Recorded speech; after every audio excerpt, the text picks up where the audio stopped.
Good morning and welcome to Essential Ingredients. I'm your host, Justine Reichman. With me today is Shizu Okusa. She is the CEO and founder of Apothekary. Welcome, Shizu.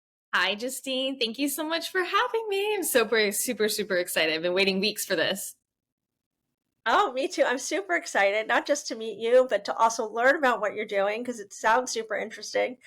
And some of the best most interesting people that we get are like from word of mouth often, just because, other people, is a third party pitch. People don't understand how powerful a third party pitch is.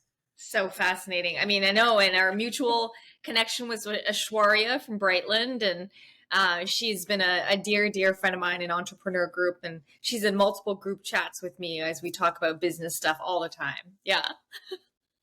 So, Shizu, for those not familiar with you or Apothekary, if you could just make a short intro, we'll dig deeper into it afterwards. But for the moment, sort of that 30-second pitch, if you would. Yeah, absolutely. So I was born and raised from a Japanese immigrant family in Vancouver, Canada. They told me to get a stable job. So I moved then to New York, where I then started my first job in Wall Street. I started at Goldman Sachs as a trader. And then after a few years of doing trading, I traded my life in Wall Street for the world of WellStreet. And I became an entrepreneur. And I've been an entrepreneur ever since. I've started 3 companies to date. One of which was acquired, one of which I shut down, and one of which I am operating today called Apothekary, which is a natural pharmacy. So here we are today, and it's been 4.5 years. It's crazy. Time flies. Honestly. Wow. Yeah. So one might say you're a serial entrepreneur. I think so. I think I have a problem. Yeah. It's a good way to put it. It's like when we have a problem and then we solve that problem for ourselves, and then we create, that solution in scale for other people, hopefully.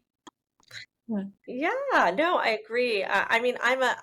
My partner, he always calls me the fixer, which reminds me of that movie where they send people out to kill people.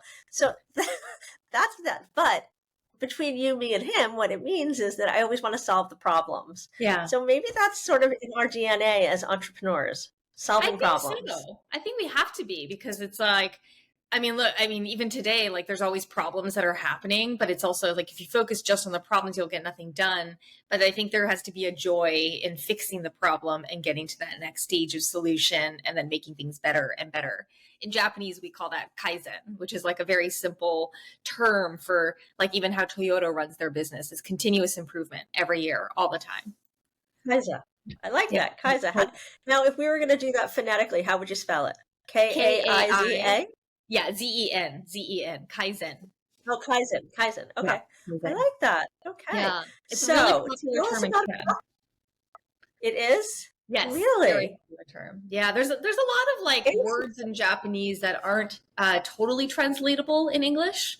And I think some of the very famous ones are Kaizen, Ikigai, which is like life's purpose. And so I think a lot about sort of life's purpose, even for me in my everyday. Yeah. So I have a very small Japanese vocabulary. It consists of mushi mushi. I love that. My friend, when I was little, her name is Naoko. That's how they would answer the phone because they were Japanese. Yeah. Mushi mushi, which is there's another way to say hello when you're not on the phone. Konnichiwa. Which I forget. Konnichiwa, exactly. Konnichiwa. Yes. Yeah. Konnichiwa. And then, of course, I know arigato. And arigato subashi desu ne, which I don't know what it means, but my mother always says it when we go to the Japanese restaurant to the waitresses. Yeah, there's like there's a normal Japanese, and then there's a keigo, which is like business and formality Japanese. So that's when you like go to airports and airplanes, you'll get served in like a totally different language, and business in Japan, very, very formal. Okay, so let's get back to you and what you're doing at Apothekary. So tell us, what is Apothekary?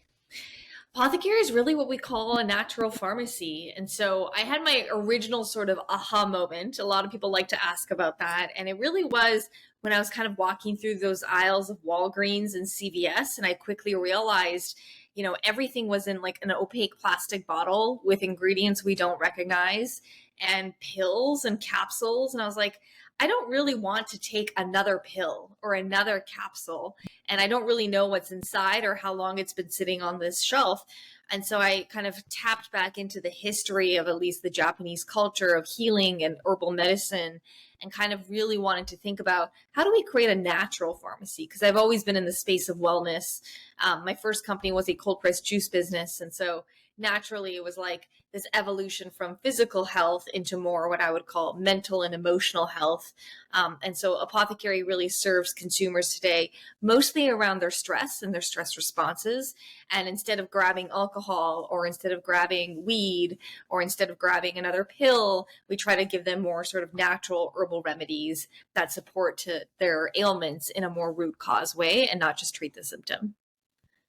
So, what is your specific background that led you to join the world of wellness? First starting, a cold press juicery, which I'm curious, which one was that? It was called Drink, Drink. It was based in Washington D.C. So I'm in LA today, but because I traveled the world after I left my career in Wall Street. So I kind of gave my notice at Goldman, and this was March of 2020. Sorry, not 2012. Let's say I'm older now.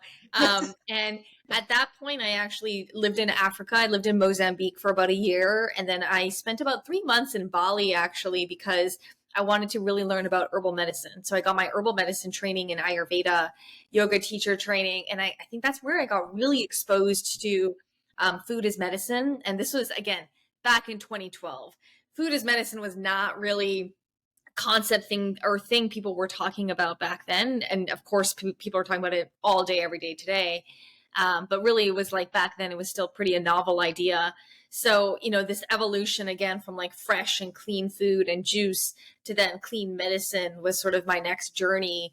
And kind of where I believe, again, like we just talked about, has been my ikigai. I don't think, I always joke, and maybe it's not a joke, but we're human beings, right, by nature.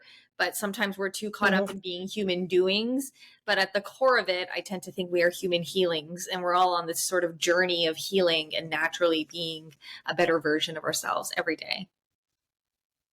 Wow, I love that. I mean, that really does, it shares both your mission, your values, and connects directly to what you're building. And I think more and more this is becoming a thing of today, right? People Yeah. are doing that. But in the past, it really wasn't a thing where Yeah. people focus on their values and their beliefs to support what they do in their everyday life, which, Absolutely. at one point I thought it was kind of a luxury to be able to do that. But now I look at it as not necessarily as a luxury, but as a way of the future to build a better future for the next generation, et cetera. I feel like it's less of a luxury and more of a necessity.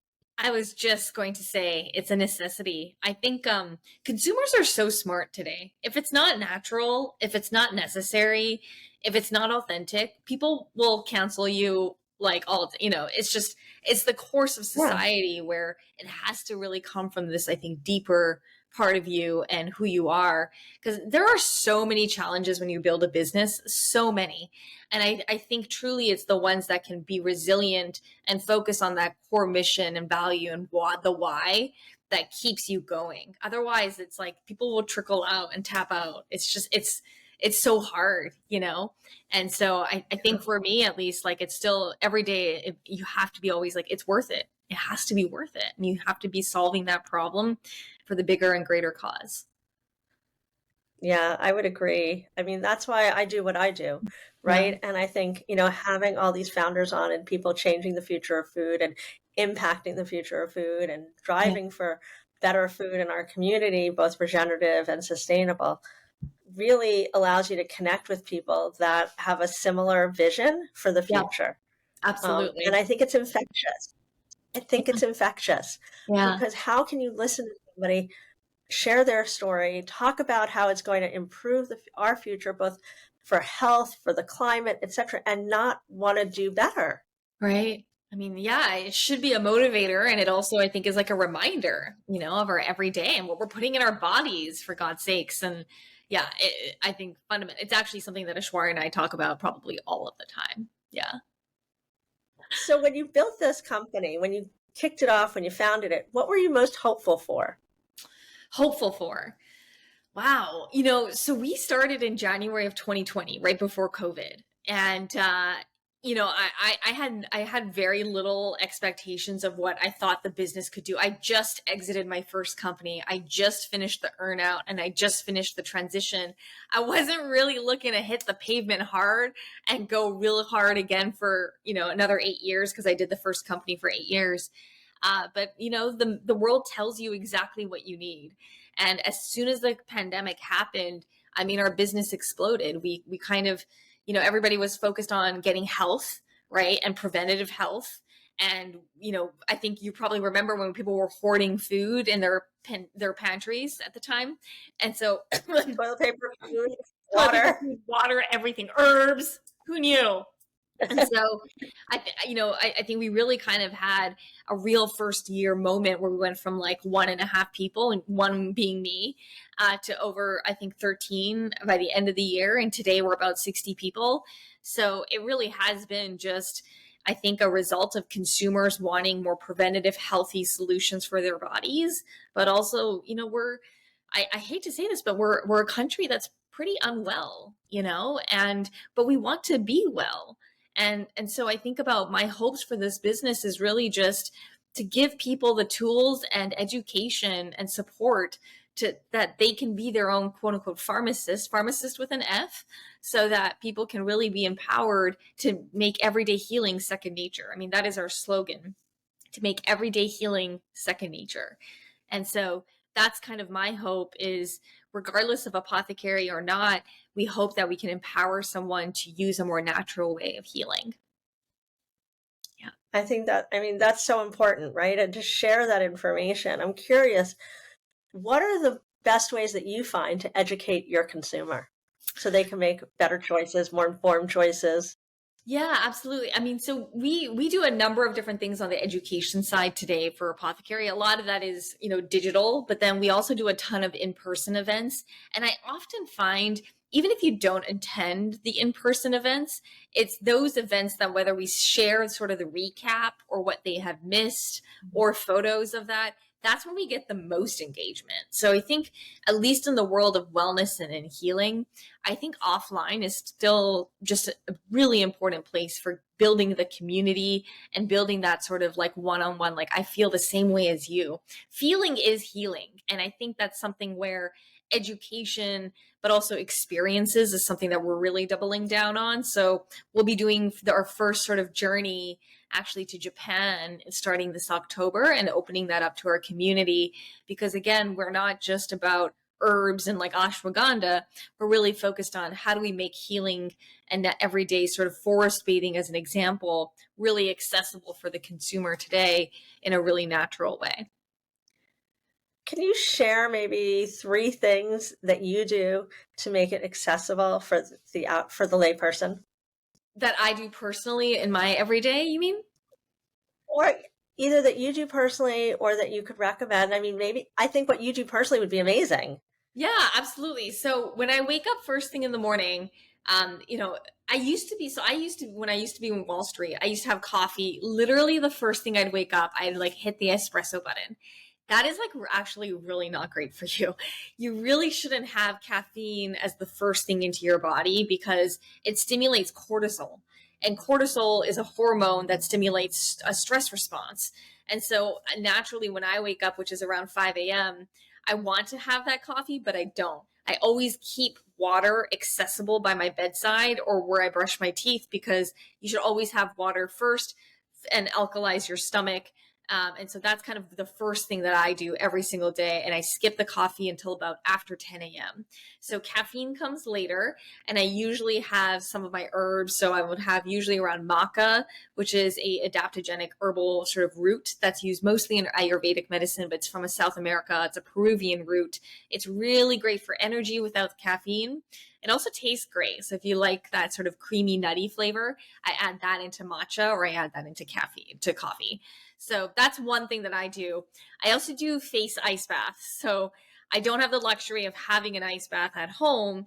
So, and this isn't really easy and accessible, in my opinion, at least, is we have a giant salad bowl that's like literally a giant salad bowl that you would use for like a group brunch. Just throw some ice in there, put water in it, let it sit for like 2 minutes, and it's ice cold. And I just stick my head into this salad bowl and I give myself a face ice bath. And the benefit of doing this is not only that it wakes you up, but it really helps with like your skin. And you know how you do gua sha or sort of like jade rollers? It's similar things with like ice cubes in there, but also it like really helps to stimulate the blood cell growth and plumpness in your skin. So I do that as a second. The third is one thing is like I don't drink alcohol anymore. And I think that seems to be I've listened to a number of podcasts on your show around people, providing non-alcohol alternatives or cocktails that are mocktails. But I really do focus and do more herbal mocktails at night that are functional, that help me sleep at night and not wake up in the middle of the night. And we use mostly our tinctures Thank for you. that. So yeah. Yeah, but I really appreciate that because I could see myself doing a face bath now. I mean, Yes. I could go try that. I will try that. And I can't wait to Absolutely. see how it impacts my face or how I feel, Yeah. right? Yeah. We did a challenge And in I'm curious. Dry January around this too. Yeah. I think we should do a challenge now with I think it. we definitely should. I mean, people took up to We it. should Like, they did, yeah. I think we should go on to Instagram Live, do a little thing, and give people give them like 2 or 3 challenges, and then we'll ask them to share theirs. I love that. Let's do I think it. I love that. we'll circle back Yeah, after. But I in the love that. meantime, the other tell me, how do you feel differently? How has it impacted you by having the coffee after 10, by alkalizing your system with the Yeah. water, Yeah. and by adding those other things into it? What's the difference for you? I don't have as much anxiety. And I say as much because I'm naturally, I say as much, and I'm emphasizing that because I think it's important for people to know that if you have anxiety, it is not shameful. It's okay. And I've learned to sort of express my own feelings around this because I think it's validating and it's important. But I feel less sort of supporting that anxiety by drinking coffee or by having that sort of short-term quick fix. And then like the alkalinity is so important for my gut because if I don't have that water with a little bit of lemon, I feel like my stomach is just on fire, especially if you add coffee to that. So it's more about this like grounding routine first thing in the morning. Oh, and the last thing I should say is like, I don't touch my phone for at least 15 minutes. I know that seems so small, but a lot of people just grab their phone as the first thing. Let your body just wake up for 15 minutes. Your Instagram will wait. Your emails will wait. Just 15 minutes for you. And I found that to be huge for my stress levels in the morning. Wow. Okay. I think we'll have to try that. I mean, recognize that you wake up at 5 o'clock and I there's a do. much larger window where there's not as much coming in to check and Yeah. anxiety around that, in all Yeah. fairness, right? Where some people, I mean, I wake up early too, like 6:30, but some people are not morning people and they wake up and they're sort of running, running, running. So Yeah. what do you recommend to those people that feel like I have to check it because I'm always a step behind? It's a really important question. I think one thing is you can control your inbound. So the way that I do that is like, there's so many tools now. I schedule, so I work at night too, but I go to bed by 10. So by being in bed by 10, I wake up naturally at 5. I don't even have an alarm clock for my 5 a.m. wake up, but my body is just awake. But basically, I think when I go to bed at night, I pause my inbox because I know when I wake up, I will have anxiety knowing that I have 72 emails or whatever. So then when I feel ready, I can go to my computer and be like, okay, I am now ready for the inbound to come. Like, come at me. I am ready. And then I unpause my inbox and then the world is just, your oyster. But I think it's so That's a important great to recommendation. yeah, it's like how do we make our especially if you're a business owner, like instead of working on your business or working in your business, how are you working on your business and not letting your business run you? And I think of that as sort of your inbox recalibration to be one of the most important tools. Yeah. I think that that's a great advice because I know myself, I feel Yeah. like I always like to respond immediately when I get it, because if I don't respond immediately, there's a chance I might forget it. Yeah. And so I like to that I have that sense of urgency around it. But if I could take that away, if I could find a way, so like you're saying, and integrate that into my day to day, it might take a few weeks, right, Yeah. to get into it, to have it become a routine. But then once it's a routine, if I could lower my anxiety levels, Yeah. because I'm from New York, and I think right off the bat, we're used to things going a million miles an hour. So when I'm Yeah. not doing things a million miles an hour, I'm not as effective. I don't know why that is, Yeah. It's but so I don't get it done. so do you you know, find like you're a good multitasker then? Like you prefer to multitask yes. single task? Oh, interesting. But if there's not a lot on my plate, I'm like, okay, I don't have anything to do. Like, Yeah. I mean, not that I can find things, No, but what I'm I saying have is, that too sometimes. Yeah. Yeah. And it's also during the quiet hours that things seem to trickle up. We're like, oh, we should do this now. Let's create a problem. So I want to go back to something. So I love your passion behind your company, and I love what you're building. And for the listeners that we have, for the viewers that we have, I know many people want to understand how to get a business funded, right? Yeah. There's so many different ways. You exited your first company, which gave you probably more resources, but it may not have impacted, it may have impacted it one way or another on how you were then going to do your next project. And I'd love to just hear from you. Oh my God. Tell me a This is little bit about that. So you exited this. Are you like, okay, I don't want investors, or I do want investors? What was the thought process behind that? I think I've learned so much with the first company in that I'm even lucky to have sold that business, to be honest. Like most people, I don't know the exact stats, but like most companies fail, right? Or it's a lifestyle Right. business. I hate using that term because it feels so small in many ways, but there is absolutely nothing wrong with not taking any venture funding and bootstrapping and running Right. the company so that it works for your life. For me, at least, I think I realized I didn't want to spend 8 years to grow the same bit, a business in the way that I did the first time. For me, it was because it was cold pressed juice, the shelf life was 3 days. Because it was cold pressed juice, we had so much labor in terms of stores. We had 15 stores at one point. And you have 3 or 4 people given working at any given time, and then you have 10 people on schedule at each store. You have like 75 people working for you and your production staff. I didn't want any of that. I didn't want the weight of having so many people report into me and then also have the inability to scale in a really efficient way. And so when I built Apothekary, I kind of really thought about reverse engineering some of those unit economics, in particular gross margin, shelf life, and the ability to go to market in different markets, because we wanted to make sure that our playbook was scalable across different playbooks, or in different countries, I should say. So, from a funding standpoint, because of our gross margins are a lot higher in this business than they were in, say, food, when perishable food, we were able to be a lot more particular about how we funded. And so we had a line of credit from day one. And having a line of credit from day one can be really, really important, because most people raise money to fund inventory, which is like one of my biggest pet peeves, is to like dilute yourself in ownership and raise equity for non-equity uses of capital. So I think the first advice that I always give to people is like, what are you spending the money on?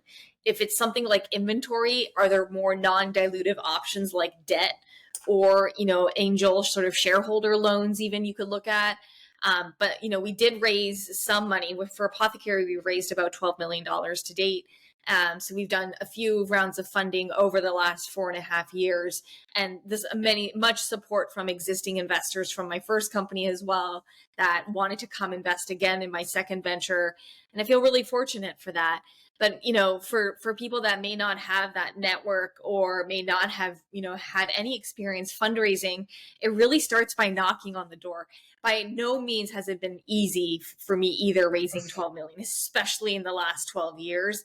And of course, with all the stats that we know around minorities and females, but you got to just keep hitting the ground running. Like it takes intros, it takes soft finesses of like not getting a cold email out. You got to get that warm intro. And so if you really want that investor, you have to find a mutual connection.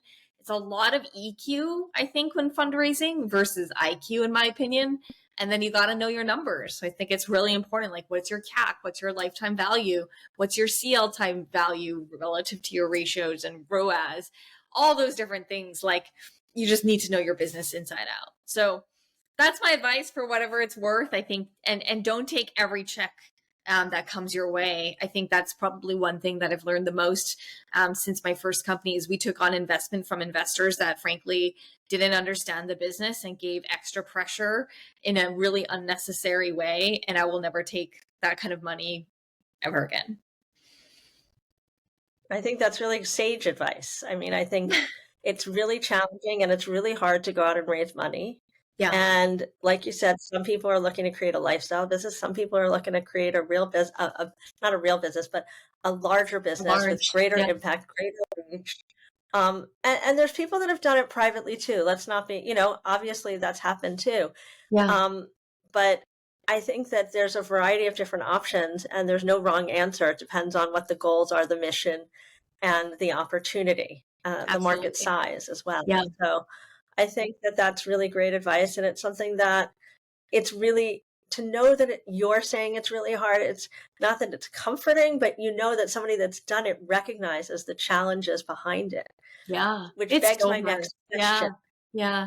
My next question is for those people that do go raise money, right? And they, are putting their decks together and they're putting all their information together. Is there anything, one or two things that you did that you think were maybe revolutionary or, game changers for you that you might be able to share? I think the first thing I would advise is get your blurb right. I know that sounds so simple. It's not even about the deck. That's like the second and third stage. Think of it as dating, right? Is get your Yeah, photos right. Get your profile right. Because nobody's going to even look at your conversational skills or your numbers or your deck until you have your blurb and your initial pieces of information correct. Because that's the information someone you're going to ask to forward to an investor is going to focus on, especially in this market where, again, like dating, you have a ton of competition, right? Quote unquote. You have a lot of women or men, and you want to differentiate. So you have to focus on that blurb and those KPIs that you want to mention in your blurb that will make you stand out. So I would say double down on that email blurb that you want to have someone forward over, make it really succinct, make it exactly what the investor wants to hear about, whether it's sales growth year over year, how much capital you're raising, when you're looking to close, some of the key partnerships and traction that you've had over the last year or 2 years, what you're going to use the money for and what that's going to be in terms of ROI or sales growth. Like think about it from an investor's point of view. They want to know they're going to get their money back too. So they have to know that there's some sort of exit or some sort of momentum or liquidity event in the future instead of just giving you money because you're growing. Just because you're growing does not make it a good investment. right. It's true. It's true. So what do you say to the comment that often I've heard people say, it's less about what you're doing and more about the founder. We Hmm. want, we invest in founders. Yeah. I probably have a little bit of a contrarian view on that. I think in the very beginning days, absolutely. It's all about the founder. I think it depends on the stage. And the reason I say that is because by nature, a lot of consumer brands are just marketing companies. Like Hmm. consumer brands just need to be really good at that marketing playbook, whether it's owned, earned, paid. You got to nail that sort of marketing funnel. And then I assume if you put in different widgets into that funnel, that same playbook would apply. So I think later down the road, I think from a brand story perspective, I think the founder becomes less relevant, as it should be. I don't think the Right. founder is something that you want to have super reliant as an investment thesis, because what happens if she dies or he dies or she gets tired and doesn't want to do it anymore? Then what happens to the entire investment? So, I mean, I think it's an active effort, to be honest, even for myself, is this a transition from founder to CEO, and then to make the founder kind of irrelevant over time. I think that's actually really important. Something I'm working on myself. I think Not that, easy. yeah, I mean, I can see both sides of it, right? Yeah. I can see the importance in the beginning of the founder, um, and the vision and, the concept. But I also think that it's really important to recognize that nobody does this alone, that No. it's really important to surround yourself with really smart people that know Yeah. how to do some of the things that you don't necessarily do, or I don't necessarily know how to do, or want to Yeah. do, or Yeah. there's just somebody that's better at doing those other things. Yeah. And I Absolutely. think to understand that concept and to be able to put that into practice is much more compelling than a founder that does everything and anything. Yeah. Yeah. So I think Agreed. it's important to recognize that Yeah. um, as a founder, as an investor, and as a team member. Yeah. It's something honestly that I got advice on all the time still. It's like just your company will actually, and if you're looking to make money, if you want to make more money, you actually want to become irrelevant. An investor or a Yes, potential acquirer will want to know that they don't need to rely on some key man risk or key woman risk. Yeah. I would agree. So can you share maybe some hard-hitting statistics around uh, food as medicine or plant medicine and as it supports what you're doing? Yeah, I think, for us in particular, for us, we've doubled down on this sort of intersection between wellness, healthcare, and food as medicine. And I think it's become very, very blurry. The wellness market now, I think, is around $7 trillion. Even just a few years ago, 5 years ago, that was like a multiple trillions of dollars less than that. And one of the sectors, and I think that's driving that, is going to be mental health. And I think it's this connection between stress, mental health, how much we're connected and pushed by our phones and our demands in our daily living, that causes us to then want more sort of preventative wellness solutions. What we're seeing either from the investment side or the consumer side is more dollars shifting away from beauty and topical sort of skincare over to wellness instead. So people to consume more supplementation or sort of preventative health options. So that's one real stat. And then I would say from like a sober curiosity and alcohol side, I think this dry January in particular, we had 1 in 3 people opt into dry January from our customer base. So what that basically means is like out of every 3 people that we emailed to say, hey, do you want to join our dry January challenge? One person out of every 3 people participated. That is huge. And in the That's four and a half, huge. it's huge. But in the 4.5 years that we've been operating this business, non-alcohol and people that don't want to drink has become our number one solution and product and kind of problem area for Apothekary. Yeah.